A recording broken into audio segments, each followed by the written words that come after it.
world is changing all around us, but yet there are still some people in this world who do not want to be accepting of people of different races, sexual orientation, gender identity.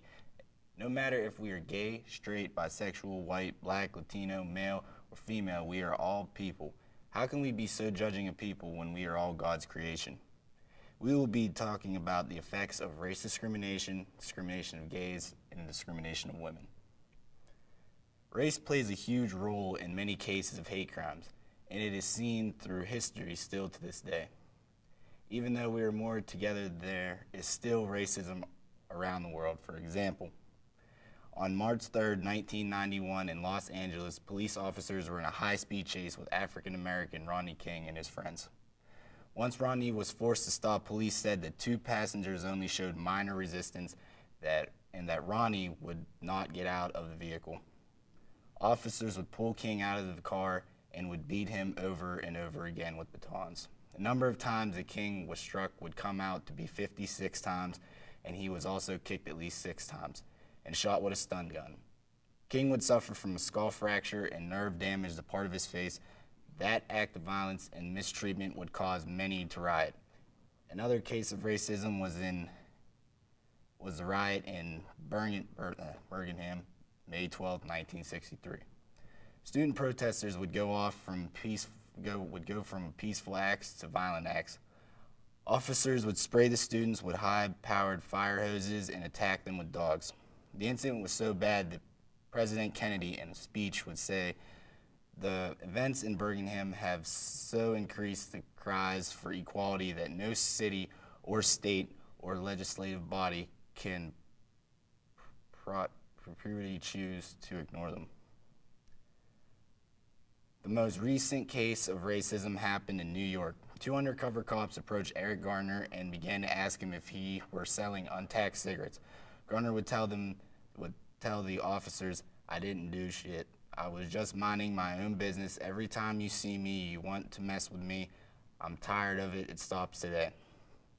The whole conflict would be witnessed and videotaped by Garner's friend Ramsey Ortain. He would tell police that Garner was just breaking up a fight. Officers would move in to cuff Garner. He then refused to put his hands behind his back, which caused one of the officers to put Garner in a chokehold. 3 or more officers would then knock Garner onto the ground. Garner would repeatedly tell the officers, "I can't breathe." Garner would tell the officers that 6 more times before going silent, and at that point paramedics were called, but it would be too late, for Garner would die on the scene due to an asthma attack. Eric Garner died at age 43. He was married and a father of 2 sons. These acts of brutality are something that needs to be stopped, for there is no reason to act that way. It is just unnecessary. Race is not the only hate crime in the world. Sexuality is another target of hate crimes in the NFL, but things would soon fall apart when he came out telling the world that he was gay. The news shocked the whole NFL, did not know what to do about the idea of a gay football player, so they would decide to not let him go into the draft. Michael felt like that was the end and his dream would be crushed. But many of his supporters, including NFL players, helped to get Michael to live his dream. Same-sex marriage is something that is still looked down on today, but there have been many of people trying to fight to allow gay marriage to happen. Gay marriage in the 1990s was something that many thought to be impossible and wrong until in 1998, Mary Bonato, a member of GLAAD, took action, and because of this, Vermont, in 1999,